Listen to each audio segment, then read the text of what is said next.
Boa noite, pessoal. Começa agora mais um Léo Estopa ao vivo e eu gostaria muito de agradecer a todos vocês pelas participações.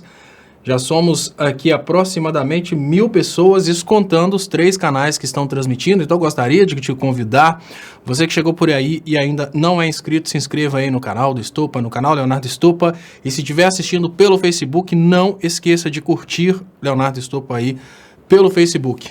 Então eu queria agradecer muito as participações, lembrar da importância da gente compartilhar para aumentar o alcance, até porque hoje é um dia muito feliz, pessoal. Hoje é o dia que o Brasil comemora o fim de todos os problemas econômicos. Hoje é o dia que nós podemos dizer que a crise acabou.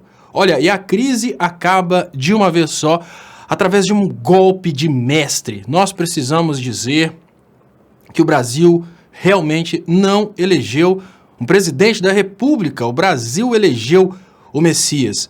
Em meio a tanta turbulência política, ninguém seria tão inteligente quanto Jair Messias Bolsonaro. Olha, a Europa passou por uma crise extrema e não teve essa ideia.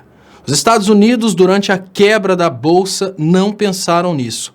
Nem os melhores economistas do mundo pensaram na super ideia do Jair Messias Bolsonaro para resolver os problemas econômicos do Brasil. E hoje eu preciso dizer, olha, eu falei que se o Bolsonaro se tornasse um bom presidente, eu tinha que bater palmas para o Bolsonaro. E agora eu preciso elogiar o Bolsonaro. Acabou o problema econômico do Brasil. Isso porque está anunciada a possibilidade de nós, brasileiros, deixarmos de usar a tomada de 3 pinos, isso mesmo. Cada um de vocês que está passando por dificuldade financeira, todos vocês que estão desempregados, olha, qualquer pessoa que está passando por problemas hoje, ela já pode comemorar. É um evento marco da humanidade. O que você vai fazer? Você vai trocar as tomadas da sua casa por tomada de 3 pinos. Só que você não vai trocar as tomadas. Você vai fazer o seguinte, você vai arrancar a tomada, vai arrancar o pino do meio. Aí você vai vender o pino do meio e acabou o problema econômico. É uma jogada de mestre. Olha, eu vou te falar que nem mesmo Keynes pensou nisso. É aquela coisa de o Estado investir na economia para retomar o crescimento. Que isso? Durante a estagnação econômica, durante alto nível de desemprego, simplesmente troque a tomada da sua casa. Troque a tomada de 3 pinos para 2 pinos, mas a gente precisa analisar isso em aspecto agregado. Não adianta falar na troca de tomada de 2 pinos para 3 pinos, avaliando simplesmente a tomada da sua casa. A gente precisa entender, gente, que olha, existe uma propensão marginal de troca do pino do meio. Todo pino do meio trocado, ele vai refletir em 1,7 pino do meio. Vai chegar um momento que você não vai estar mais em dificuldade, porque a economia brasileira ela vai estar tão cheia de pino do meio, porque foi trocado por 2 pinos, que a gente vai poder pegar todos os pinos do meio das tomadas que foram trocadas, a gente vai levar na Casa da Moeda, mandar derreter e fazer moeda de R$10, porque senão a gente leva prejuízo, lógico. Se cada tomada custa aproximadamente R$6 no mercado, você não vai quebrar o pino do meio e mandar fazer uma moeda também porque vai gastar uns 3 pinos do meio para fazer uma moeda, né? Então, o que a gente faz? A gente vai trocar a tomada, que antes era de 3 pinos, aí a gente coloca a tomada de 2 pinos, esquece uma recessão de 0,3% no primeiro trimestre. Esquece 1.300.000 desempregados nos primeiros 3 meses de governo Bolsonaro. Esquece o caso Queiroz. Para que caso Queiroz? Dá uma pinada no Queiroz e tá resolvido. Agora, para que preocupar com Vaza Jato? Até porque, gente, eu acho que é o excesso de pino na tomada que fez as conversas da Vaza Jato vazarem. Imaginem vocês que provavelmente na parede, vocês já repararam que apesar da tomada ser 3 pinos, o carregador de celular só tem 2 pinos. Isso me levou a uma conclusão muito óbvia. A culpa dos vazamentos da Lava Jato está nas tomadas de 3 pinos. Imaginem vocês que porque o carregador do celular usa 2 pinos e na parede existe um módulo de tomada que tem 3 pinos, na hora que você pluga fica um pino sobrando e um buraco sobrando, o que ele faz? Ele vaza. Foi assim que o hacker teve a oportunidade. Provavelmente, e olha, isso é defendido por engenheiros ao redor de todo o mundo, estima-se que a chegada do hacker até os procuradores da Lava Jato, ela aproveitou uma vulnerabilidade no pino do meio. Exatamente. E até para evitar que a gente tenha esse problema de vulnerabilidade, vazamento de conversas oficiais, exposição de ministro da Justiça e tudo mais, a gente vai resolver o problema como? Vamos eliminar a tomada de 3 pinos. Sabe por quê? Sem o terceiro pino, dá para funcionar. Você não vai fazer então uma tomada de 1 pino, não adianta. Você não vai plugar um pino que não vai ter a corrente elétrica. Então precisa de 2 pinos. O terceiro é para vazamento. O terceiro é inútil. Na Inglaterra, por exemplo, quando você acaba uma instalação elétrica, você é obrigado a testar a continuidade do terceiro pino. Isso mesmo. Acabou o serviço de instalação elétrica numa casa da Inglaterra, e obviamente, se eu estou falando que isso é na casa, obviamente também é no comércio, na indústria, obviamente. O que você faz? Você pega um testador de impedância e testa se o pino do meio está dentro das características. É mais ou menos assim, pessoal. Se o Brasil evolui ao ponto de usar o terceiro pino, você imagina que de uma hora para outra, lá dentro da sua geladeira, um fio encosta na carcaça da geladeira e uma criança da sua casa pode tomar choque e tal. Que sabe o que é que acontece? O terceiro pino, que é o aterramento, ele vai descarregar essa energia que foi para a carcaça e vai desarmar o disjuntor. É para isso que serve o terceiro pino, não é para fazer... Era brincadeira. Quem acreditou aí que era para vazar as coisas da Lava Jato é mentira. O terceiro pino é proteção elétrica, isso mesmo. É por causa do terceiro pino que a quantidade de acidentes com rede elétrica em países desenvolvidos é bem menor. Por causa do terceiro pino, você pode, por exemplo, livrar a sua família de sofrer uma descarga elétrica durante uma tempestade, porque, enfim... Zé Camargo fala, Léo, chega, engole o pino. Então vamos mudar o assunto do pino, porque, afinal de contas, quem está muito preocupado com o pino é a Joyce, porque ela tem coisas para esconder. Então ela mostra o pino para o povo esconder o que é mais importante. Mas eu enrolei bastante a respeito do pino para dar tempo do pessoal chegar. Eu queria agradecer a audiência do Facebook, 700 pessoas, mais 504 em um canal e 705 em outro no YouTube. Já vou começar aqui agradecendo os comentários, a começar pelo Gilmar Ferreira, que fala, com todo respeito, se o Glenn pudesse mostrar as relações íntimas do Dedê e Moro, faziam troca-troca. Gilmar Ferreira. Deixa eu agradecer o Gilmar Ferreira, muito obrigado, Gilmar Ferreira, pelo primeiro superchat da noite. Eu queria agradecer vocês de coração, pessoas que fizeram depósitos que realmente vão ajudar muito o meu trabalho. Eleições Fraudulentas fala, esconde o pino do Aécio.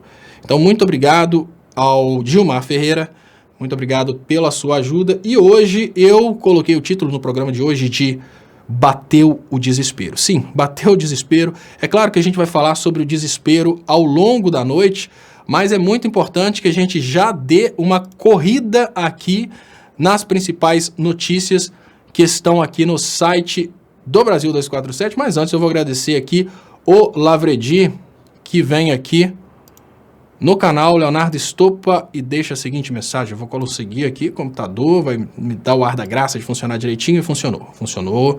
E ele fala, Léo, tudo que o Bolsonaro mexe só expõe a falta de segurança. Será que ele quer eliminar dos seres humanos mais simples? Olha que interessante, o Lavredi fala uma coisa que se a gente falasse isso há pouco tempo atrás, obviamente eles iam falar que é teoria da conspiração. Por que teoria da conspiração, pessoal? Existe uma teoria da conspiração que fala sobre a redução da população mundial.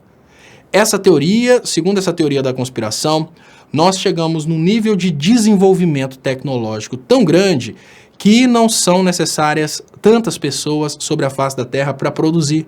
Então, é mais ou menos assim, olha, já que não precisa de tanta gente quanto antes, vamos matar um bocado de gente. Então, essa é a teoria dos Illuminatis, que fariam agora uma redução populacional. Essa teoria, ela realmente bate de encontro às políticas do Bolsonaro.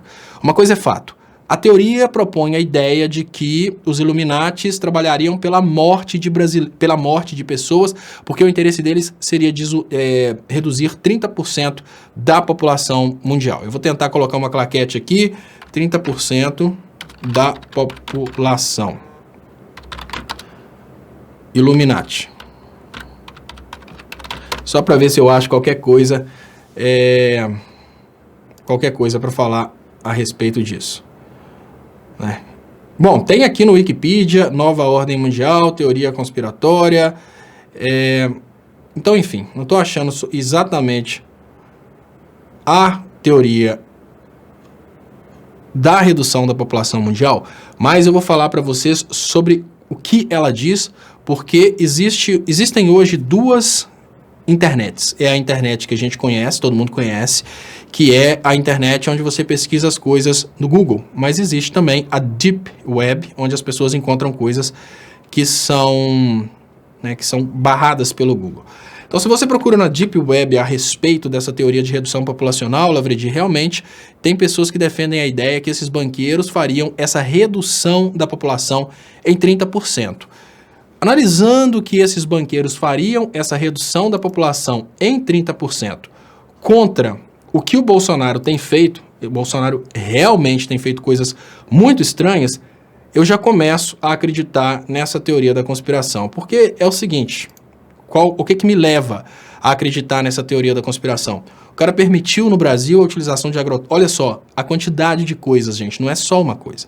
Ele permitiu a utilização de agrotóxicos pesadíssimos no Brasil, e esses agrotóxicos, obviamente, vão ser carregados para a água dos brasileiros. Isso é um ponto.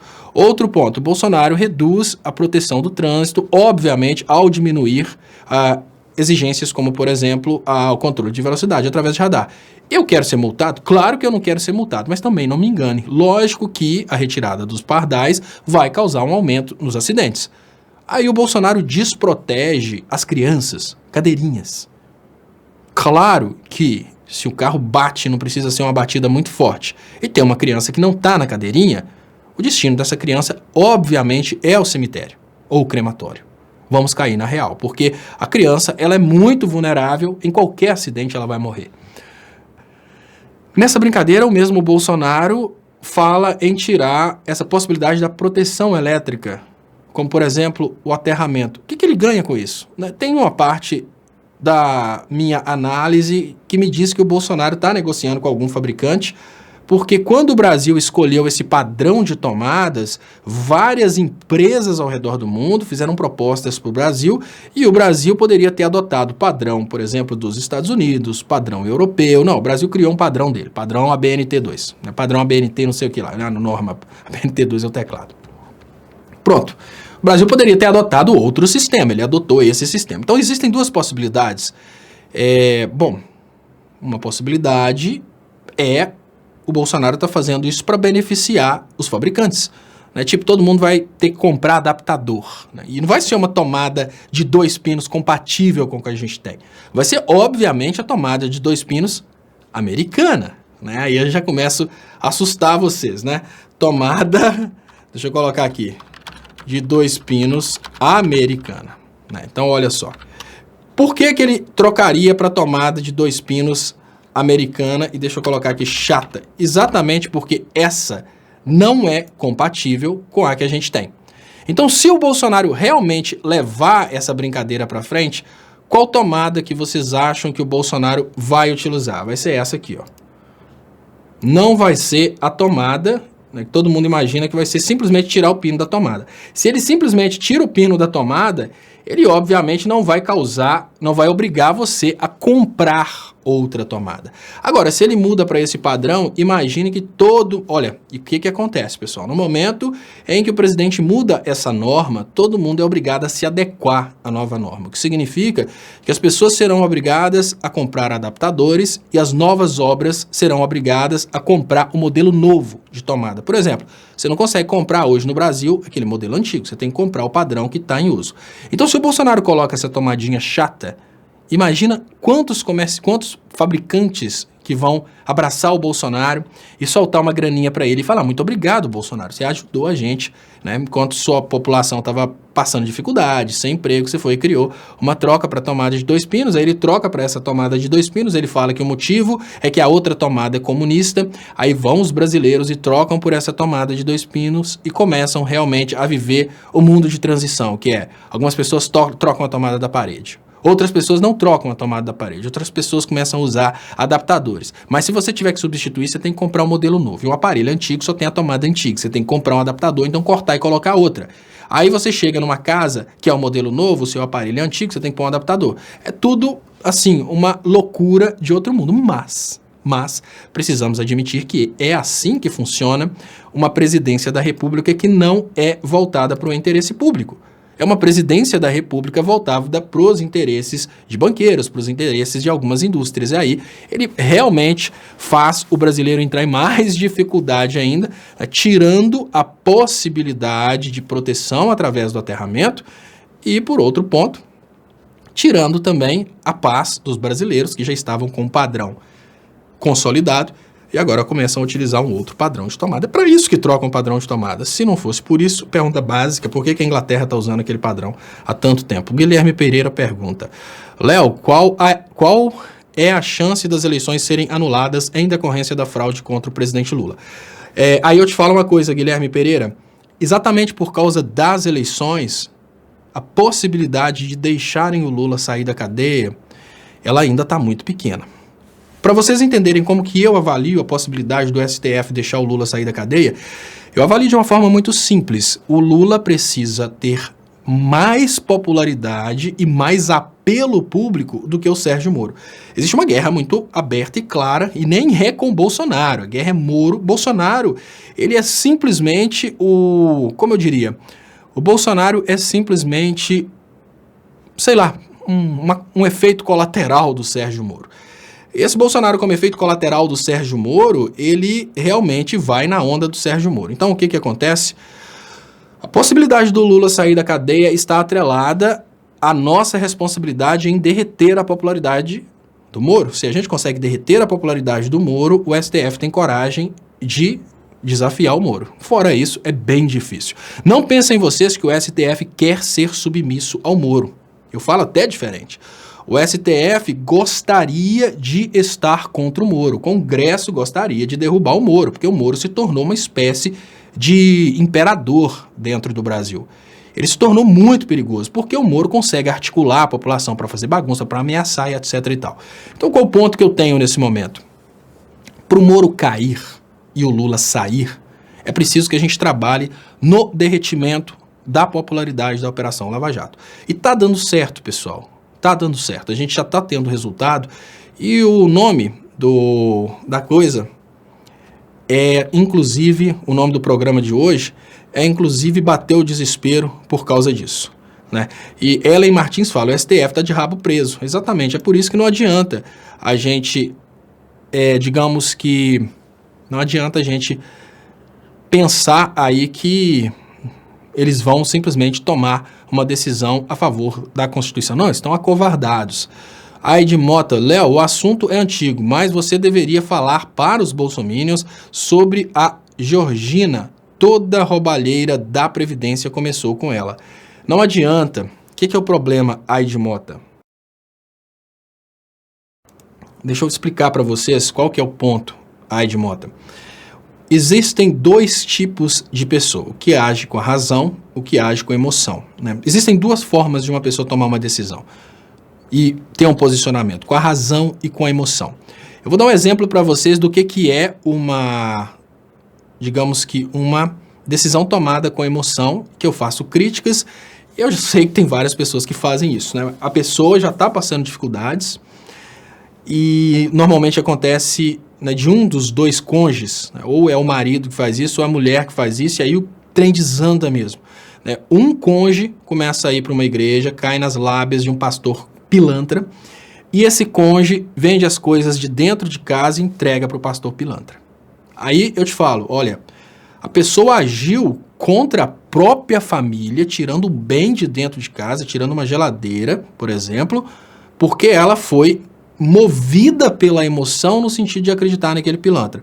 Se uma pessoa age contra a própria família por causa do papo de um pastor pilantra, vocês acham que ela realmente não agiria contra o ex-presidente Lula? Então, o grande problema é exatamente esse, o fanatismo. Nós temos no Brasil uma base de apoio, que é uma base de apoio fundamentada no fanatismo. isso é uma coisa que foi implantada no Brasil. E por que eu falo tão tranquilamente que ela foi implantada? Porque em todos os países onde se encontra petróleo tem sempre esse problema do fanatismo religioso. A gente ouve normalmente dizerem aí que os muçulmanos mataram, né? Colocam culpa nos muçulmanos. Absolutamente nada a ver com a religião. Eles usam pessoas com uma certa deficiência mental para conduzirem essas pessoas através da religião a resolverem os problemas pessoais deles. Nós podemos dizer que um fanático religioso no Brasil, ele chegou num número tão grande que hoje ele cria uma base de apoio, uma base de sustentação para o que está acontecendo. O que a gente precisa fazer? A gente precisa trabalhar nesse fanatismo. Eu descobri isso agora? Não, tem 3 anos que eu estou falando isso. Tem 3 anos que eu estou falando de uma forma muito clara. Não podemos menosprezar o fanatismo religioso. O fanatismo religioso é a base de sustentação disso que está acontecendo. O que significa que a esquerda deveria focar na descaracterização da Lava Jato como um ato contra a corrupção e demonstração muito clara que a Lava Jato teve a finalidade de destruir a indústria nacional. E hoje, inclusive, nós temos um evento muito importante que é a falência da Odebrecht, né? E nem a falência, né? A recuperação judicial, que é o momento anterior à falência. E aí, na recuperação judicial, a gente pode dizer que a empresa acabou, né? A empresa praticamente acabou, porque nem tem cliente para a Odebrecht mais. Quem era cliente da Odebrecht agora está adquirindo os produtos na empresa que contratou a Lava Jato para destruir a Odebrecht. Muito claro. E é exatamente esse ponto que as pessoas precisariam ter. As pessoas precisariam ter essa descrição a respeito do que está rolando no Brasil. Deixa eu agradecer aqui, muito obrigado, o superchat de Lavredi. Léo, como conheço um pouco de eletroeletrônica, gostaria que você comentasse sobre a necessidade do pino central, aterramento na tomada de 3 pinos. Vou comentar assim, já que o Lavredi trouxe esse ponto. Eu vou comentar sobre essa questão do aterramento, né? Eu sei que tem pessoas aí que consideram, e eu também considero isso, pessoal, como sendo uma forma de pular fora daquilo que realmente importa. Né? O que eu vejo nesse momento é isso. Eles estão usando isso como cortina de fumaça, claro. Mas por que eu vou falar com vocês sobre essa possibilidade, sobre essa importância do aterramento? Porque até nesse ponto a gente pode mostrar os absurdos que o Bolsonaro está fazendo. O que eu quero dizer é que no momento em que o Bolsonaro ele propõe uma coisa dessa contra o Brasil, a gente vai tendo subsídios para mostrar que ele não é um presidente a favor do Brasil, ele é um presidente a favor, talvez, da morte dos brasileiros. Porque é mais uma medida que não é simplesmente gerar gasto, é gerar morte. Valcir Abreu, os humoristas da Globo destroem o Moro, o jornalismo defende. Então, Valcir, você trouxe uma coisa importantíssima. O que eu diria, né? Nesse ponto é muito importante falar sobre isso. Olha, a Globo tem uma estratégia muito interessante de demonstrar imparcialidade. Essa estratégia consiste na apresentação daquilo que eles querem de uma forma muito fundamentada e na apresentação daquilo que eles não querem defender de uma forma que só comunica com o povo que já acredita naquilo. Então, por exemplo, para manter a massa alienada, o jornalismo da Globo fala que o especialista disse que pode acontecer isso, etc. e tal, e vai insistindo nesse assunto. Agora, para criar uma expectativa de que eles são imparciais, eles fazem um videozinho ridicularizando o Sérgio Moro. Essa ridicularização do Sérgio Moro, ela não é informativa, ela é simplesmente humorística. O humor, ele pode até ridicularizar, mas ele não muda a percepção. Muito pelo contrário, o humor cria uma expectativa de que aquele veículo é imparcial. Mas o fanático evangélico, ele assiste, por exemplo, o jornalismo e ele ignora o humor. Então, basicamente, o que a gente pode dizer é que a Globo está fingindo imparcialidade através do humor, mas esse humor da Rede Globo não comunica. Esse é o ponto mais importante. O humor da Rede Globo, ele é, inclusive, perigoso. Deixa eu agradecer, então, a participação de vocês, pedir para vocês que, por favor, compartilhem para aumentar o alcance, isso é muito importante. E eu queria dizer que você pode ajudar o trabalho, obviamente, através do depósito bancário também. E deixa eu trazer aqui, eu falei que eu ia passar rapidamente aqui pelas notícias do 247, vou passar rapidamente aqui. e depois eu volto nessa questão do aterramento, né? Que eu estou procurando uma coisa bonitinha aqui para mostrar. Editor do Intercept aponta contradição dos procuradores da Lava Jato. Contradição porque cada dia eles chegam com uma história diferente. Olha, realmente bateu o desespero na Lava Jato, a gente precisa admitir, a Lava Jato não é mais a Lava Jato de antigamente, aquela prepotência deles de que eles não precisavam nem falar sobre o assunto acabou. Ô, gente, vamos lembrar dos primeiros dias dos vazamentos. O Sérgio Moro, ele tinha uma prepotência e uma tranquilidade tão grande que ele virava as costas para as pessoas no momento que as pessoas falavam sobre o assunto. Agora chegou o ponto que o Sérgio Moro já está falando no ratinho. Então, vamos concordar que a Lava Jato está em desespero. E eles já inventaram várias teorias para os vazamentos. A primeira teoria foi de que, olha, é um descuido. Apareceram coisas mais pesadas e a teoria foi de que um hacker teria invadido o celular deles. Inclusive falaram que durante uma reunião de procuradores apareceu uma mensagem estranha no grupo dos procuradores. E aí os procuradores perguntaram, quem é você? E a pessoa respondeu, aqui é o hacker. Essa foi a segunda teoria. Na terceira teoria é que como é que fala? Teria havido aí uma invasão do Telegram. A partir dessa ideia de invasão do Telegram, teve toda uma loucura dos eleitores do Bolsonaro, que foi invasão do Telegram, então eles criaram uma teoria de que a Dilma teria comprado o Telegram e soltaram inclusive o contrato. Só que parece que eles contrataram o estagiário da criação de fake news. E o estagiário da criação de fake news não soube utilizar os tempos verbais corretamente e acabou escrevendo um contrato em inglês com vários erros. Então, aos poucos vai ficando cada vez mais difícil para eles conseguirem sustentar as loucuras que eles acreditam. E a prova de que bateu o desespero está exatamente no fato muito claro. Se as mensagens foram modificadas, por que eles escondem os telefones pessoais? Cada vez mais essa pergunta bate na cabeça do povo. Olha, peraí, se o negócio é falso, por que vocês não mostram o telefone? Então isso vai, obviamente, balançando a cabeça das pessoas, e esse balançar da cabeça das pessoas vai conduzindo todo mundo a uma conclusão muito simples. É verdade. Os vazamentos são verídicos. E o Glenn vai utilizando aí de um requinte de crueldade muito grande e vai soltando tudo em doses homeopáticas para que eles não consigam se defender de tudo de uma vez só. É mais ou menos assim, se o Glenn dá uma rajada de metralhadora, Sérgio Moro simplesmente esconde, passam os tiros e acabou. Ele vai soltando um tiro de cada vez. Assim o Sérgio Moro tem que ficar desviando de um, desviando de outro, ele nunca sabe onde e quando vai ser o próximo. E isso está fazendo com que eles realmente se desesperem. Eu estou achando a parte mais legal é daquela juíza que eu digo, é questão de orgulho do povo brasileiro lutar para que ela seja punida. Ela humilhou o ex-presidente Lula e ela obviamente recebeu a sentença do Sérgio Moro, uma coisa que ela não poderia fazer de forma alguma. É questão de honra para a esquerda brasileira, aquela juíza está fora da magistratura. Como que a gente faz isso? Mostrando para o povo como a Lava Jato destruiu o Brasil. Gata Negra fala... Glenn e seu marido e 2 filhos estão sendo ameaçados de morte. Será que isso pode levá-lo a parar os vazamentos da Vaza Jato? Preocupada. Gata Negra, eu acho que não.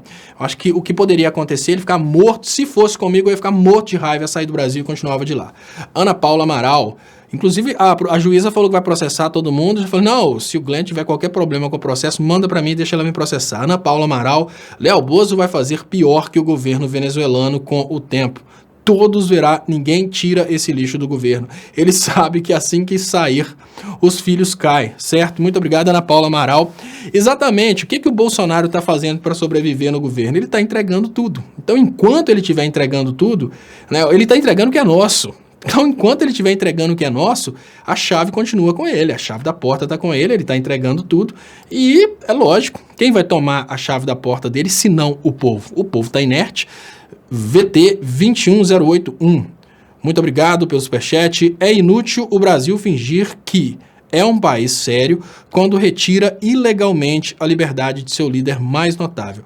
O STF é uma piada, melhor criminoso. O STF totalmente acovardado, morrendo de medo da própria população, porque o STF não tem coragem de tomar uma atitude dentro da Constituição e dentro da lei, porque teme que o Sérgio Moro levante a população contra o STF. E não duvide dessa possibilidade. Existe essa possibilidade exatamente por causa do fanatismo religioso. Toninho 6522 Júnior, muito obrigado, Toninho, pelo superchat. Um juiz ladrão manipulou o resultado de algumas partidas do Campeonato Brasileiro da Série A em 2006, em favor da máfia da loteria. Todas as partidas foram anuladas e tiveram que ser jogadas novamente. Muito obrigado, Toninho 6522. Saiu um negócio muito engraçado para tentar explicar para o Bolsonaro por que o Moro não pode ser juiz do ex-presidente Lula, que foi um joguinho de futebol que o juiz pega, faz toda a confusão, depois tira a camisa de juiz e está com a camisa do time, ele vai comemorar com o time, que foi exatamente o que aconteceu, né? Depois da prisão do Lula e da eleição do Bolsonaro, o Moro simplesmente foi para o time do Bolsonaro. Então é muito estranho o que está acontecendo, essa inércia do povo brasileiro está uma coisa assim, sem precedentes, a coisa está vergonhosa. Deixa eu agradecer vocês, muito obrigado, pessoal, pelas participações, pelos compartilhamentos. Eu queria pedir, quem puder, por favor, compartilhe aí para a gente aumentar o alcance, né? Deixa eu falar com vocês aqui. Eu estou tentando achar umas fotinhas que são normalmente, que são as fotinhas que são compartilhadas.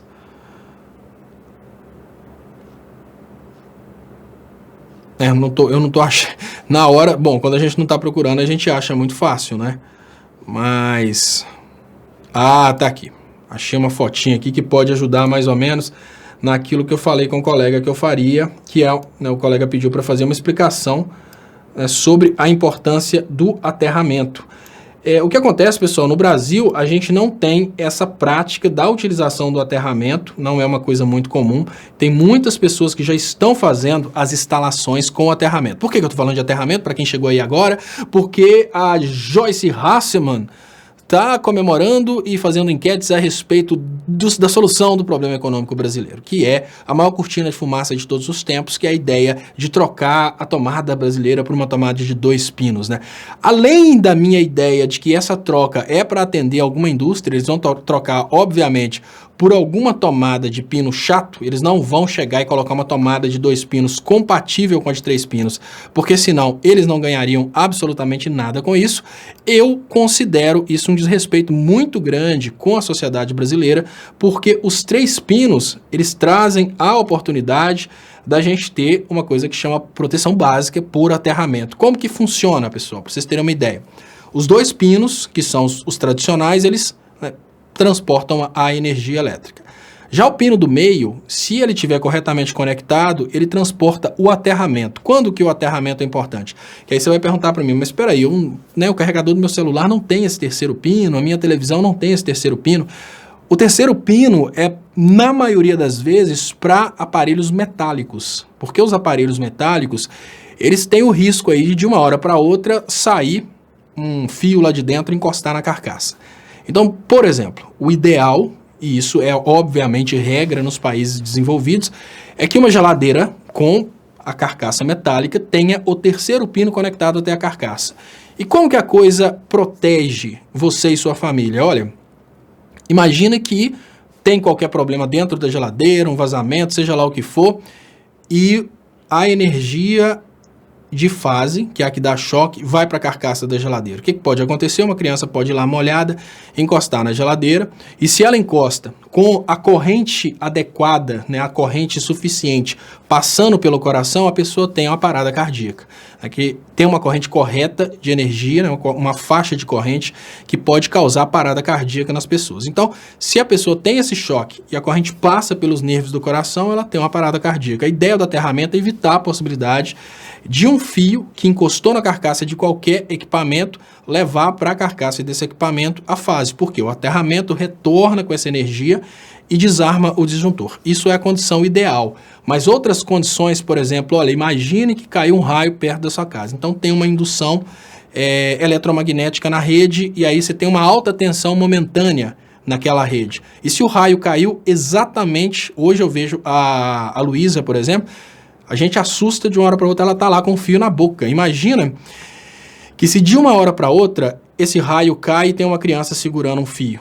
Por exemplo, uma instalação da NET, que é uma coisa que eu já falei várias vezes aqui, que é uma das coisas mais perigosas que tem dentro do Brasil. Se o seu sistema está devidamente aterrado, a descarga elétrica ela vai pelo terra. E muitas outras finalidades. Eu falei com vocês nas finalidades relacionadas à proteção, mas tem finalidades relacionadas à diminuição de ruído, né?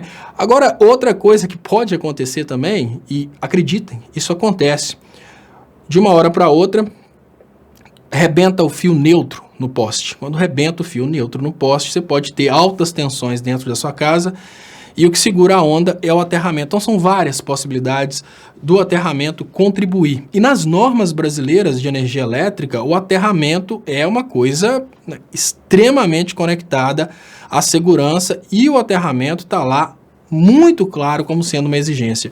Então, a norma brasileira de energia elétrica, que é praticamente igual à norma da Europa, agora ela vai ser modificada para ficar uma norma única brasileira, que é uma coisa completamente sem nexo. Então, muito obrigado, colega que perguntou essa questão do aterramento aí, né? Então, deixa eu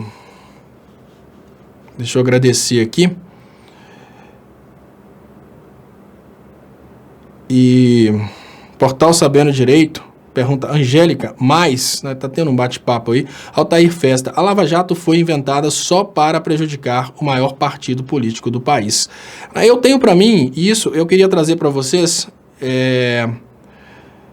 isso aqui, pessoal, olha, que tá no topo hoje, né? E toda vez que eu falo sobre essa questão de um dia de luto para a engenharia brasileira, eu chamo a atenção, obviamente, né, da participação do CREA nisso. Para mim, o CREA é inteiramente responsável pelo que está acontecendo, porque o CREA até hoje não se manifestou. Olha, mais uma vez, um assunto relacionado à engenharia vem à tona, que é essa questão aí da tomada de Três Pinos, e a gente não tem uma manifestação oficial do Conselho Brasileiro de Engenharia. Mas o que acontece? A quebra da Odebrecht é, obviamente, a quebra de uma grande empresa que chamou a atenção, pessoal. Por causa da diminuição de compras de produtos da Odebrecht, porque a Odebrecht parou de comprar para poder manter suas atividades, várias empresas quebraram. Como que o desemprego foi gerado no Brasil? Assim. Eles focaram primeiro em empresas gigantes, porque focando em empresas gigantes, obviamente, eles levariam várias empresas pequenas. Eu vou resumir, eu tenho falado muito a respeito disso, mas eu faço questão de falar mais, porque isso é um assunto que realmente precisa ser consolidado na cabeça de todos os formadores de opinião. No momento que você quebra uma empresa grande, você automaticamente leva todas as empresas pequenas que forneciam serviço para essa empresa grande.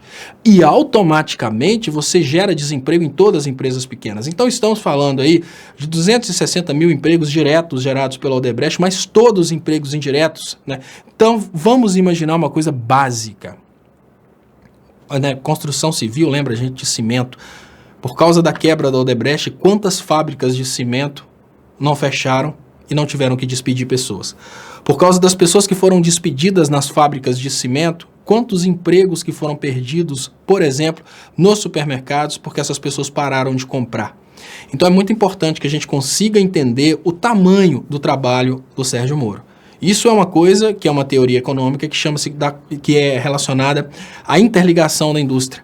O que aconteceu no Brasil nos últimos tempos foi exatamente a aplicação do conhecimento para a destruição da indústria nacional, pessoal. Olha, no momento em que o Sérgio Moro, obviamente coordenado de fora do Brasil, atacou as grandes empresas brasileiras, ele criou condições para que o Brasil quebrasse. Porque várias empresas que eram fornecedoras dessas empresas brasileiras, elas foram aos poucos quebrando.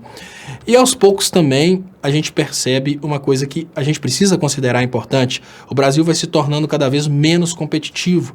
Uma pessoa que antes teria vontade de investir no Brasil, por exemplo, para fazer tomadas de Três Pinos, para vender para a Odebrecht, que é uma empresa de engenharia, ela chega à conclusão que o Brasil não pega mais tantas obras, a Odebrecht quebrou. E ele fala, eu não vou montar uma fábrica de tomadas de Três Pinos no Brasil, porque se eu monto uma fábrica de tomadas de Três Pinos no Brasil, a possibilidade de eu vender é menor, porque as empresas estão todas quebrando. Então foi assim que os Estados Unidos, as empresas americanas que substituíram a Odebrecht no resto do mundo, contrataram a Lava Jato para quebrar o Brasil. É muito importante que as pessoas entendam que a quebra das empresas brasileiras não foi um efeito colateral.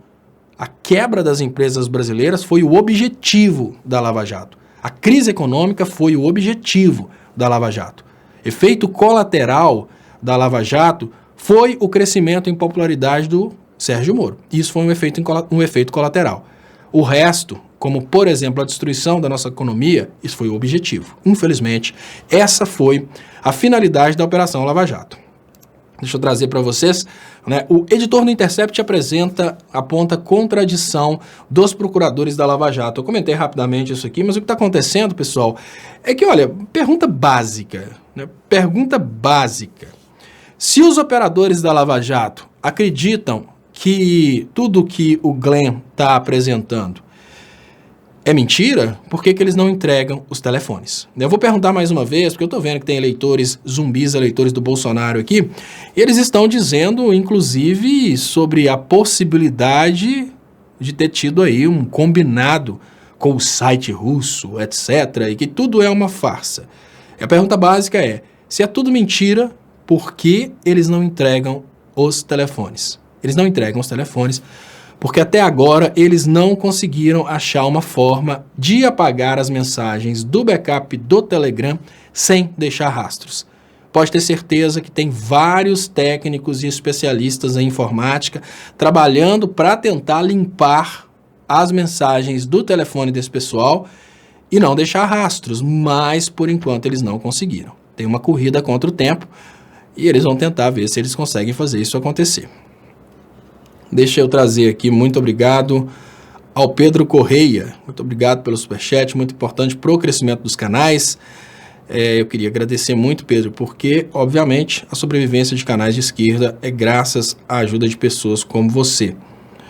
Então, continuando aqui no assunto, falando mais, alvo da Lava Jato, Odebrecht quebra e dá calote nos bancos. Então, o que a gente pode perceber através da quebra da Odebrecht é que até mesmo os bancos que ajudaram essa desgraça que está acontecendo no Brasil hoje, eles fazem parte do que está acontecendo. Então, a Odebrecht quebrada, ela obviamente significa milhões de empregos diretos e indiretos prejudicados no Brasil. E mais, a Odebrecht quebrada deixa muito claro que não vale a pena investir no Brasil. É por isso que eu mostro para vocês que não há possibilidade da gente atrair investidores enquanto durarem os estoques de imbecilidade das pessoas que estão aí protegendo o governo Bolsonaro. Pode ficar tranquilo, a economia só tem a piorar. Deixa eu agradecer Hussein que fala, Lava Jato destruiu o Brasil, era a primeira fase do golpe. Deixa eu colocar aqui que está correndo rapidamente, vai lá. Opa! Hussein, Lava Jato destruiu o Brasil, era a fase 1 do golpe. Exatamente, a partir daí, eles conseguiram criar uma percepção de que, olha, nós estamos fazendo um trabalho contra a corrupção e estamos atacando o partido mais corrupto do Brasil. Foi assim que eles perderam, obviamente, foi assim que o Brasil perdeu sua indústria, foi assim que o Brasil perdeu os empregos. Pedro Correia, Léo, acho impossível que Moro tenha feito o que fez sem uma barganha financeira compensatória. O que você acha? Pedro Correia, o Moro é talvez uma das pessoas que mais ganhou dinheiro dentro do Brasil nos últimos anos.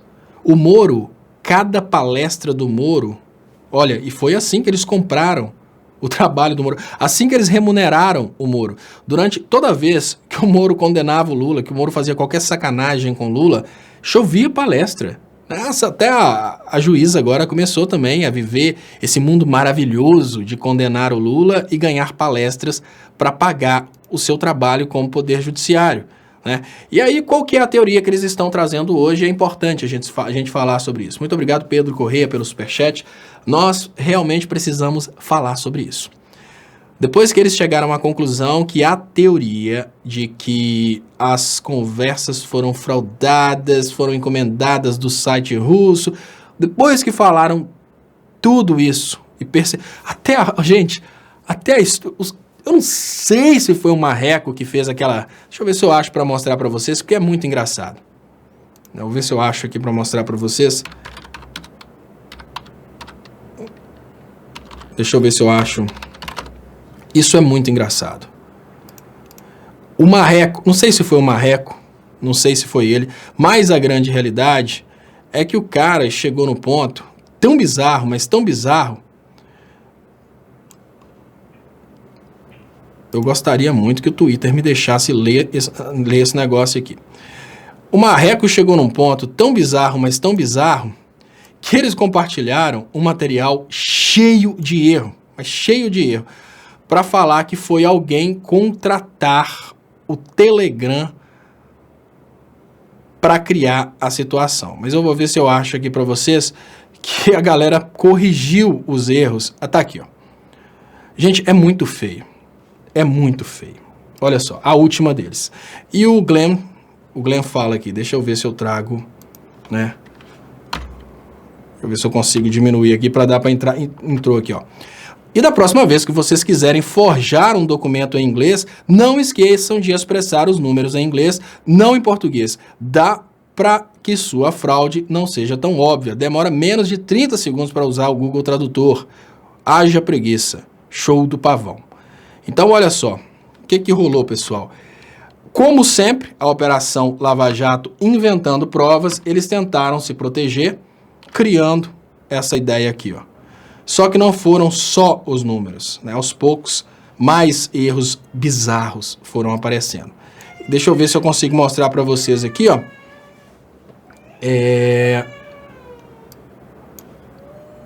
Deixa eu ver se eu consigo... Eu sei que tem um... Aqui, ó. Aqui tá, não sei se vocês estão vendo aqui, ó. O passado de send, de enviado, é sent.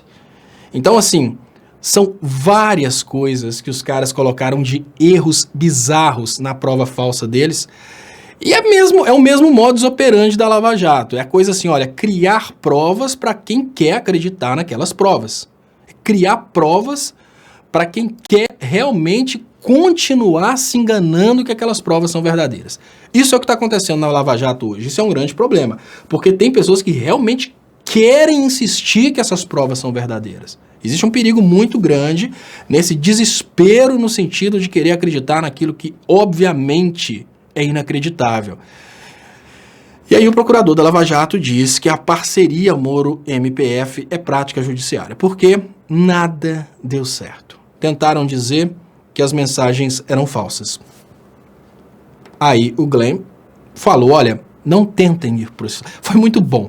Tentaram dizer que as mensagens eram falsas e o Glenn falou, olha, não tentem ir por esse lado. É muito material que eu tenho áudios, tenho coisa demais. Não tentem ir por esse lado. Eles mudaram para o hacker, né?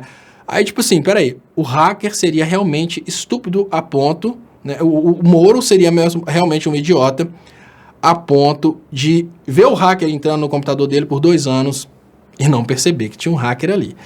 Desistiram da história do hacker. A história do hacker provavelmente foi criada dentro da Rede Globo, desistiram da história do hacker.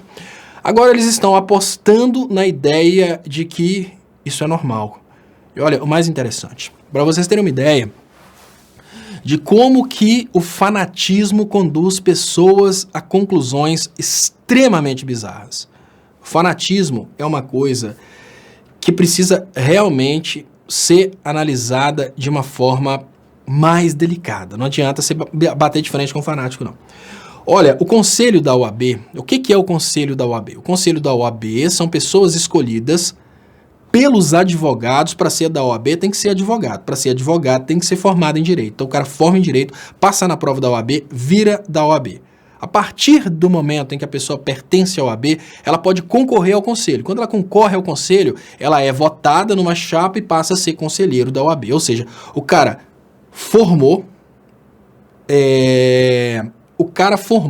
como advogado, como direito, passou na prova da OAB, virou advogado. Ali, como advogado, ele foi eleito por outros advogados para representar a OAB.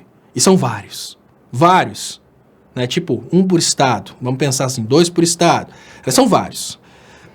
Imaginem que todos, absolutamente todos os conselheiros da OAB, que eu volto a dizer que é um cara que formou em Direito, depois passou na prova da OAB, foi votado por outros advogados, todos eles chegaram a uma conclusão de que o que aconteceu foi absurdo e pediram o afastamento do Moro e do Dallagnol. Nessa conclusão que tudo que aconteceu foi um absurdo, e no pedido de afastamento do Dallagnol, fica bem claro que não existe ninguém do mundo jurídico disposto a continuar defendendo essa posição da Lava Jato, a não ser quem está envolvido com isso. Quem faz parte disso, seja porque pertence ao partido político do Sérgio Moro, seja lá o que for, quem está envolvido nisso está defendendo isso. Fora, todo mundo, olha, saiu daqueles que estão diretamente ligados a essa aberração, todos pularam fora, todos os juristas pularam fora. E aí mesmo todos os juristas pulando fora do que está acontecendo, mesmo o mundo inteiro se posicionando contra o que aconteceu no Brasil, mesmo que até lá em Plutão, os advogados, os juristas, os juízes, os comentaristas, todos estão falando que o que aconteceu no Brasil foi a coisa mais absurda do poder judiciário e da justiça no mundo inteiro, me vem a pior facção de poder que existe no Brasil, que é a bancada evangélica, e declara apoio incondicional a Sérgio Moro e a Lava Jato. Qual que é a consequência disso? A consequência é que, junto com o apoio desses políticos da bancada evangélica, vem um grupo de pastores que arrastam um cardume gigantesco de fiéis que não pensam nem no que está acontecendo. Simplesmente falam, se o pastor falou, está certo. E esse é o grande problema do Brasil hoje. Qual que é o nosso desafio? É tirar esse cardume das mãos da rede do pastor. A gente precisa recuperar as pessoas que estão hoje fanatizadas. Eu volto a dizer, se o cara vai contra a própria família, tira uma geladeira de casa, vende e dá o dinheiro para o pastor, o que esse cara não faria no caso da Operação Lava Jato, né? Deixa eu agradecer Aparecido Machado. Léo, é muito difícil colocar na cabeça do povo que a crise é resultado da Lava Jato. A Vaza Jato é a solução.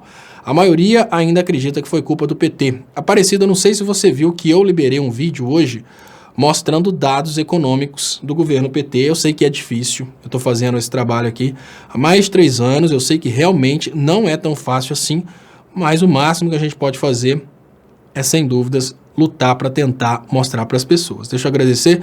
José Benedito da Silva, Léo, tá no Intercept. Por enquanto, nós vamos chamar só de mau jornalismo. Muito em breve, tudo será esclarecido. Já vimos o futuro e a resposta tá lá. Muito obrigado, José Benedito, pelo superchat. Muito obrigado a todos vocês pelas participações. Muito obrigado a todos, né, que estão aqui nesse momento. Elizabeth Rosman fala, OAB é fraude. Para mim a OAB, eu fiz até uma postagem hoje que eu acho que a OAB deveria mudar de nome para voltar a ter credibilidade. Porque no momento que a OAB se posicionou do lado do... No momento que a OAB se posicionou do lado do golpe, no momento que a OAB abriu mão de proteger o Zanin para proteger o Sérgio Moro, e olha, para proteger o Moro já tem toda a instituição Poder Judiciário, a OAB acabou. Então eu acho que hoje eles deveriam mudar de nome, né? Então o ponto é esse. E eu vejo o Ângulo FX falando, Léo, a esquerda acabou mesmo. Ô Ângulo, acabou foi o Brasil, não sobrou nada, não é só a esquerda. É porque olha, aqueles que se acham de direita, eles não estão no poder. Por exemplo, olha aqui, né, eu queria pedir o pessoal da moderação para não excluir as coisas, porque toda vez que eu vou comentar alguma coisa de alguma pessoa que escreveu uma coisa tipo, às vezes nem uma coisa pesada, aí eu vou ver, na hora que eu vou comentar, eu guardei aqui para comentar e excluiu. Então quem está na moderação aí, excluam exclusivamente as pessoas que estão xingando. Se a pessoa não xingar realmente, não exclua. E eu vou liberar as pessoas. A ideia aqui é uma ideia de... O pessoal que está banindo as pessoas, a ideia aqui é a ideia de conquistar essas pessoas, pessoal. Olha, se o número de pessoas que nós temos hoje fosse suficiente para vencer o golpe, não teria golpe. Nós precisamos chamar pessoas para o nosso lado. Então vamos parar de banir as pessoas, porque agora nós temos muitos subsídios para a gente conquistar as pessoas para o nosso lado. E agora a gente precisa conquistar e a gente precisa usar aquela técnica que eu falei, que tá até guardadinho aqui, ó, que é as 5 fases do luto. Isso é importantíssimo. Tem pessoas que vão xingar, isso é natural. Tem pessoas que vão xingar, tem pessoas que vão ficar com raiva, e aos poucos essas pessoas vão amolecendo. Cadê o Delgado? O Delgado deve estar participando aqui com outro nome, porque já mudou de ideia. Então, o que é o ponto que a gente precisa ter nesse momento? Muitas pessoas agora vão mudar de ideia. Se na hora que as pessoas começam a participar e começam a entrar em parafuso, a gente simplesmente vai banindo essas pessoas, obviamente, nunca vão ter a oportunidade de escutar o que a gente tem para dizer. Então não vamos banir mais ninguém, porque é importante a gente conquistar para o nosso time, não simplesmente a gente julgar essas pessoas fora. Porque sem número de pessoas, se a gente não muda a percepção das pessoas a respeito do Sérgio Moro, realmente vai ser difícil a gente imaginar a possibilidade de um STF votar contra o Sérgio Moro se o Sérgio Moro tem apoio popular. Então isso é importante. Não exclua o seu amigo, aquele cara que foi fanático pelo Bolsonaro. A sua estratégia com ele é muito simples. Olha, você não precisa gostar do PT, você precisa entender que essa Lava Jato quebrou o Brasil. Fernando Marques Pinto: Léo, ontem fui em um show do Chitãozinho e Chororó e impressionante. Falaram que o Brasil escapou por um fio de cabelo nas últimas eleições e que agora está na hora, agora está no caminho certo. Quase engasguei com a cerveja. O Fernando Marques Pinto, deixa eu te contar o que acontece. Tem um esquema, né? As pessoas ficam tentando entender, não é pelo estilo sertanejo não, tá, pessoal? Tem um esquema de desvio de verba para bandas que o PSDB faz há muito tempo. E o PSDB tem a manha de fazer isso, e os sertanejos estão desesperados há muito tempo tentando fazer o PSDB ganhar por causa disso. Como que funciona? O esquema é mais ou menos assim: pega o dinheiro público para fazer um show de R$1 milhão e faz esse show de R$1 milhão, por exemplo, em Brasília. Ali o cara deixou R$1 milhão de dinheiro público para fazer esse show, mas o pessoal do partido recebe 500 mil de volta. Então esse esquemão de desvio de dinheiro público através de show é uma coisa que o PSDB faz, já é assim, regra. Vocês podem prestar atenção que praticamente todas as duplas sertanejas, elas são do PSDB. É por causa disso. Tem esse esquemão de desvio de dinheiro público aí e, basicamente, eu não vou nem entrar nesse mérito, né, do Chitãozinho e Chororó. Eu fico muito triste porque eles são pessoas covardes. É o que eu falei a respeito do Neymar, né? É um cara covarde, porque veio da pobreza e chega num ponto em que ele simplesmente quer ver o pobre, que colocou ele nessa situação de poder, né? Que é o pobre que admira o que ele faz, ele quer ver o pobre na merda. Didio Gomes: muitas denúncias e evidências das falcatruas da Leva Pato. Está muito claro que nada se resolve pelas vias institucionais. A esquerda tem que deixar de ser pautada pela direita e buscar protagonismo. É o que está acontecendo agora, Didio Gomes. Exatamente isso que está rolando. O Glenn está pautando o Brasil e é uma coisa inédita a esquerda conseguir pautar. E é por isso que eu falo, o Glenn tem que continuar esse posicionamento, aos poucos liberando as coisas, porque o Glenn realmente está pautando o que está acontecendo hoje. Eu nem digo a esquerda, eu digo o anti-entreguismo está pautando as coisas hoje no Brasil. Lava Jato destruiu 230 mil empregos na Odebrecht. Olha, a Lava Jato, ela é, sem dúvidas, a responsável por nossa crise econômica e você tem a responsabilidade de mostrar isso para os mais fanáticos eleitores do Bolsonaro. Porque, por mais que a pessoa seja pró-Bolsonaro, ela, antes de mais nada, ela é pró ela mesma. É muito difícil uma pessoa ser tão idiota a ponto dela ser mais Bolsonaro do que ela mesma, mais Moro do que ela mesma. E é por isso que eu falo, existem técnicas, pessoal. Olha, se é um eleitor do Bolsonaro, fanático evangélico, você precisa explicar que ele está perdendo com isso. A Lava Jato quebrou o Brasil. E aí você mostra o evangelho para ele, ele vai ver que ele está numa igreja anticristo. Se é o pastor, você tem que mostrar que ele está perdendo dinheiro. Sabe por quê? Porque o pastor que entra num esqueminha desse de apoiar Lava Jato, ele não está fazendo isso de graça, ele está fazendo isso por grana. Esses pastores não têm o caráter, né? São pessoas que realmente entram nessa brincadeira só pela questão da grana. Deixa eu agradecer aqui, Motorhome São Miguel. Léo, como mudar as cabeças daqueles que já tiveram heróis, Cunha, Temer, Moro e etc. Essas cabeças não irão mudar, não. Eu não perco meu tempo com esses desmiolados. Então vou falar sobre isso, tá, Motorhome? Olha, vou falar com vocês como que a gente conversa com esse tipo de gente que não... Como que você vai conversar com pessoas que não têm caráter e que mesmo vendo o que aconteceu na Lava Jato, eles continuam apoiando o Sérgio Moro? O que vocês precisam fazer? Quando você estiver conversando com um cara sem caráter que apoia o Sérgio Moro, exatamente por causa... Um cara sem caráter que apoia o Sérgio Moro, exatamente por causa da prisão do Lula, primeira coisa, gente...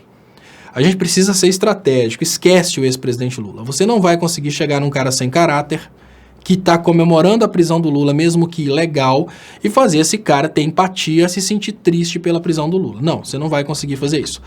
Você vai ter que conduzir a conversa com o cara sem caráter a partir da única palavra que ele conhece como importante. Eu, ou seja, ele. Você vai ter que conversar com ele como ele perdeu com essa brincadeira da Operação Lava Jato. Isso é muito importante, porque no momento que você conversa com o cara e tenta falar com ele que o Lula perdeu porque foi preso, ele não tá nem aí. No momento que você conversa com o cara e fala você perdeu e você não prestou atenção nisso, aí o cara começa a pensar que isso não está sendo bom para ele. Olha, a primeira coisa, nós precisamos concordar que a Operação Lava Jato quebrou as indústrias brasileiras, e essa Operação Lava Jato que quebrou as indústrias brasileiras causou desemprego que está fazendo todo mundo perder dinheiro. Isso é uma coisa que é óbvia. E a primeira coisa que vem na hora que você fala que a Operação Lava Jato quebrou a indústria brasileira é, obviamente, uma coisa que foi criada pelos protagonistas da Lava Jato para sair fora disso. Inclusive, é uma coisa que o Bolsonaro fala constantemente. O PT quebrou o Brasil. Então você vai conversar com esse cara e falar, olha, cara, eu não tô querendo defender o PT, não. Eu tô querendo te mostrar dados para que você entenda que você está sendo enganado. E as pessoas não gostam de pensar que estão sendo enganadas, não. Então isso é até delicado. Você fala, olha, eu vou te mostrar dados para te mostrar uma coisa aqui para você ver e pensar comigo. Então vamos para o raciocínio de como que você mostra dados para essas pessoas. A primeira coisa que você precisa admitir na hora que você está mostrando dados para essas pessoas é que eles vão ter uma dificuldade muito grande em querer ouvir o que você tem para dizer. Isso é uma coisa assim que não tem outra forma. Eles vão desesperar, eles vão fazer de tudo para não ouvir o que você tem para dizer. Então você tem que ser bem delicado. Você tem que começar por aquilo que mais toca, que é realmente aonde eles falam que o PT quebrou o Brasil, desemprego. Então, eu já fiz um vídeo sobre isso, mas eu vou mostrar isso ao vivo, que eu acho muito importante. Vocês vão escrever Desemprego Brasil. Escrevendo Desemprego Brasil e clicando em imagens, vão aparecer os gráficos. E o que é interessante nesse ponto? Vocês vão mostrar para eles os gráficos do desemprego e não vão discutir. Ele vai ter uma teoria para explicar, para falar que o gráfico foi forjado. Ele sabe que ele está falando mentira. Então, não entre em desespero. Se o cara falar que o gráfico é comunista, seja lá o que o cara falar, não entre em desespero. Simplesmente, não, beleza. O cara viu o gráfico, você pula para outro. Então, eu vou colocar para vocês aqui, ó, esse ponto aqui, que eu acho muito importante do desemprego, desse gráfico aqui, ó. Como é que você consegue achar esse gráfico? Vou mostrar de novo aqui, porque é só você googlar Desemprego Brasil. Googlou Desemprego Brasil, você vai achar vários gráficos, esse aqui é um deles. Olha, pessoal, esse gráfico aqui mostra de uma forma muito clara o desemprego durante o governo FHC, que é o azulzinho. Deixa eu ver se meu mouse vem para cá, não aparece não. Mas enfim, tá aí, ó. O desemprego durante o governo FHC, que é aquele azulzinho lá, e a queda do desemprego aqui, ó, durante o governo Lula. Essa parte cinza que vocês estão vendo aí, olha que interessante. Essa parte cinza é a parte que mostra... Deixa eu ver. Aqui, ó. Tá aqui, ó. Agora eu consegui colocar o mouse. Isso aqui é durante o governo Fernando Henrique. Essa queda no desemprego é durante o governo Lula, Lula 2 e Dilma 1. A pergunta básica que a gente tem que se fazer nesse momento é: o que mudou? Porque o PT ficou no poder aqui por 12 anos. Qual que é a modificação que fez com que um partido que conseguiu diminuir o desemprego durante todo esse tempo, o que fez esse partido de uma hora para outra aumentar o desemprego de uma vez só com esse gráfico cinza? Operação Lava Jato. Você não pode falar que um partido soube governar por 12 anos e depois ele esqueceu como é que governa. Ah, não, é a Dilma que é burra. Olha, gente, Dilma pegou o desemprego aqui e só reduziu o desemprego. Você não pode falar que ela trabalhou por 4 anos e diminuiu o desemprego e depois desaprendeu. É uma coisa que não faz sentido, mas mostre para o seu amigo e não discuta com ele. Isso é conclusivo. Você entendeu? É só você falar dessa forma. Olha, eu vou te mostrar aqui o desemprego, o índice de desemprego do Brasil. Eu quero que você raciocina comigo. Então tá aqui, ó. FHC, desemprego lá em cima. Durante o governo do PT, o desemprego caiu. E chega aqui, ó, no segundo mandato da Dilma, o desemprego explode. O que aconteceu no segundo mandato da Dilma? Aécio travando pautas e Operação Lava Jato atacando a economia brasileira. 2 pontos. Aí tem um outro ponto que aparece também no Desemprego Brasil que eu gostaria que vocês apresentassem para eles, que é um ponto que eu considero, assim, muito importante.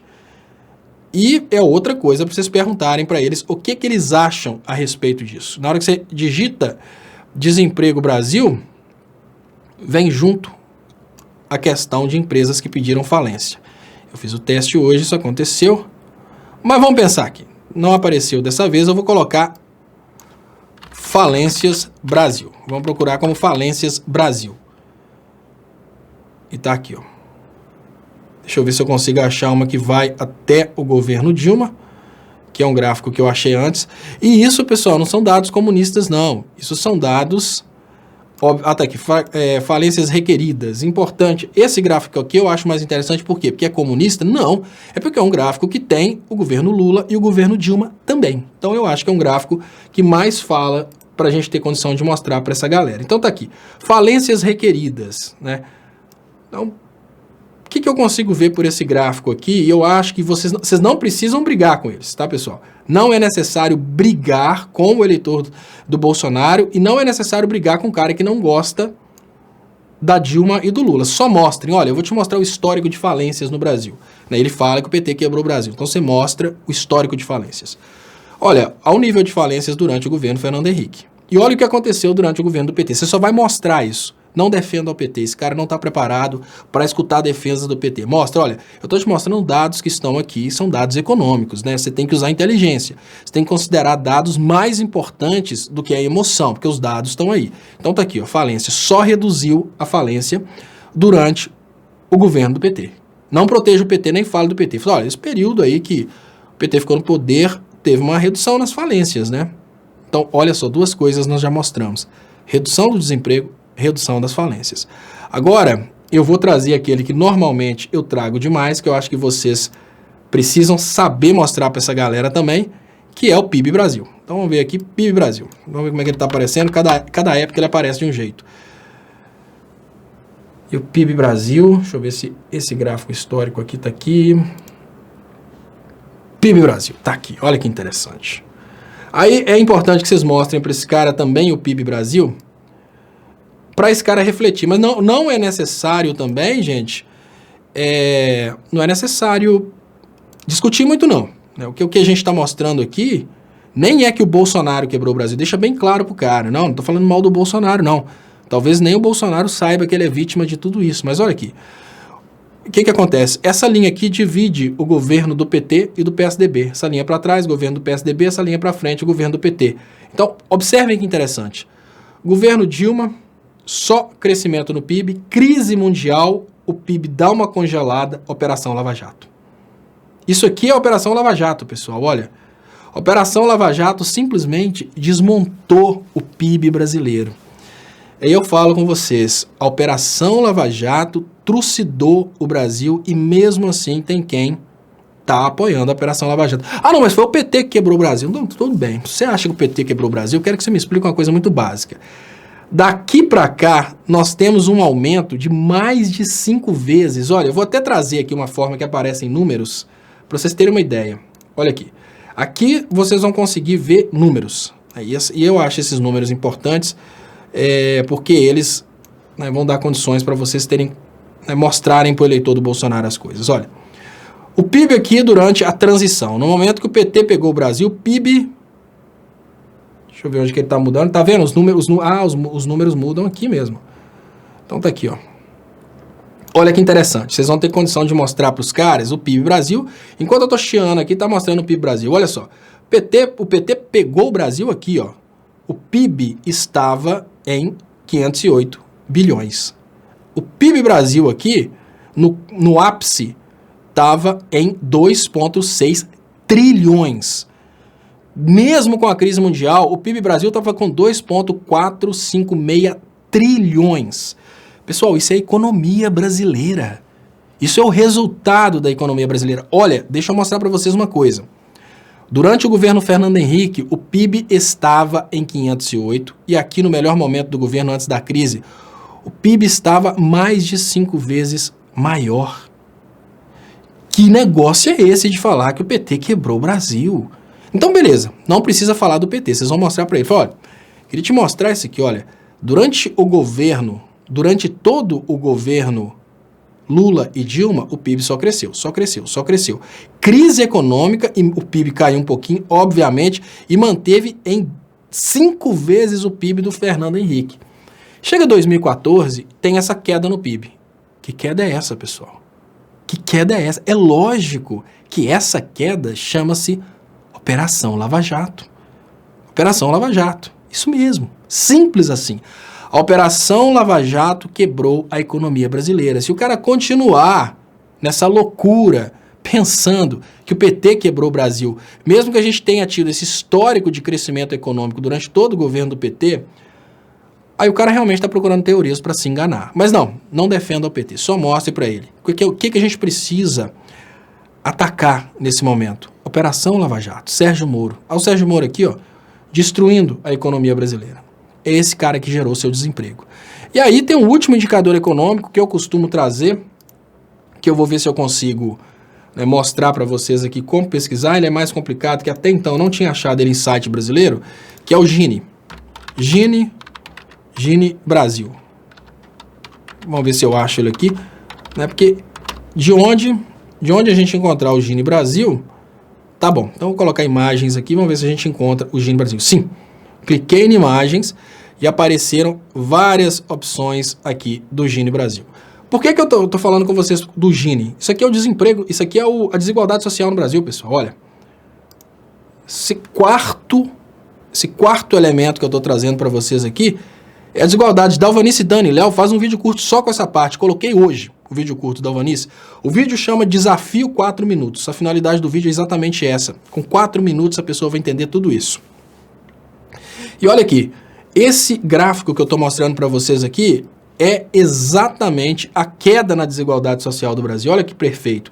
O que eu trouxe para vocês aqui na prática? Deixa eu colocar os comentários subindo aqui no canal Leonardo Estopa. O que eu trouxe para vocês? Uma coisa muito simples, olha. Duas informações importantíssimas que eu trouxe para vocês nesse momento. Assim, 4 informações. Nível de desemprego só caiu durante o governo do PT. Nível de desemprego. PIB só cresceu durante o governo do PT. PIB. Não teve aquela coisa do PIB ficar parado, ele só cresceu. O desemprego, ele também não ficou estagnado, ele só diminuiu o desemprego. Desigualdade social só diminuiu. Não teve um momento no governo do PT que a desigualdade social cresceu, ela só diminuiu. E falências só diminuiu durante o governo do PT. Qual que é o momento onde tudo isso muda? Qual que é o momento, né? Porque, peraí, o PT quebrou o Brasil, mas durante 12 anos ele aumentou o PIB, reduziu a desigualdade social, reduziu o desemprego e reduziu a taxa de falências. Esse é o partido que quebrou o Brasil. 12 anos. E depois de 12 anos no poder, o partido simplesmente esqueceu e com alguns meses ele causou uma recessão econômica, o maior desemprego da nossa história. Não, gente. Não é o partido que estava no poder há 12 anos e de uma hora para outra esqueceu como estava fazendo há 12 anos. É a Operação Lava Jato. Simples assim. E aqui tem Zé Garcia, Moro quebrou o Brasil, só Petralha acredita nisso. Zé Garcia, não é só Petralha não, Zé Garcia. Qualquer pessoa que tenha um pouco de amor próprio, tá aqui, ó. Pensa por esse lado. A Lava Jato destruiu 230 mil empregos na Odebrecht. Só na Odebrecht. E quem comprava? E assim, e quem vendia para a Odebrecht? As fábricas de materiais que vendiam para a Odebrecht? Olha, e quem vendia para essas 230 mil pessoas? Essas 230 mil pessoas desempregadas, elas pararam de comprar no mercado. Então eu te falo, Zé Garcia, que, cara, de boa.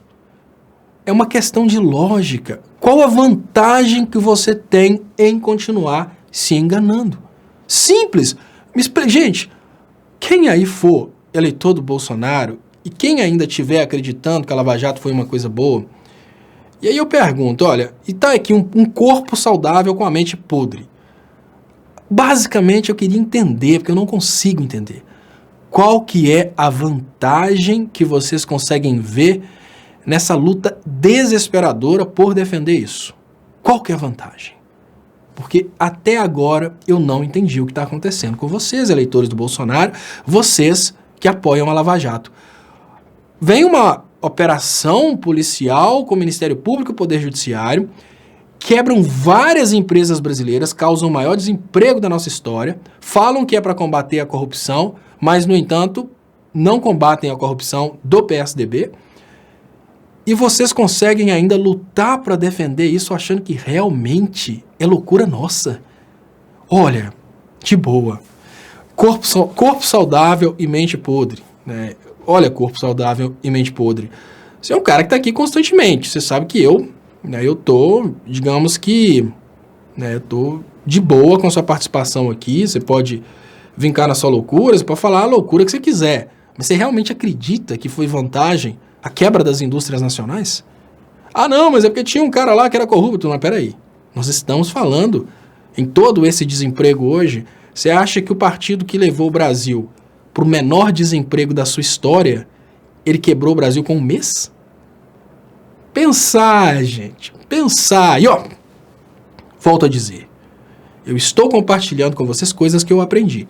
Não sou filiado, nunca fiz um trabalho para o PT, assim, de falar, nossa, o deputado fulano de tal contratou o Leonardo Stoppa para o gabinete. Ou então o Leonardo Stoppa está trabalhando na prefeitura. Nunca trabalhei no serviço público, nunca fui filiado, nunca trabalhei no serviço público, nunca tive nenhum tipo de boquinha. E se eu estiver falando mentira, quem puder que me desminta. Se alguém conseguir me desmentir, eu vou fechar esse canal e não vou fazer vídeo nunca mais. Então, basicamente, nunca fiz vestibular federal, nunca participei de serviço público, nunca tive boquinha, nunca fui sequer filiado.